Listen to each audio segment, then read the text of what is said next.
This video tutorial I will cover clear method of calendar class.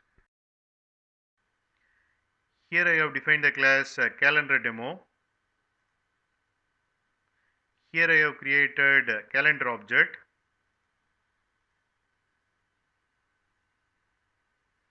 Then I am calling clear method of calendar object. This method set all field values and time value was undefined.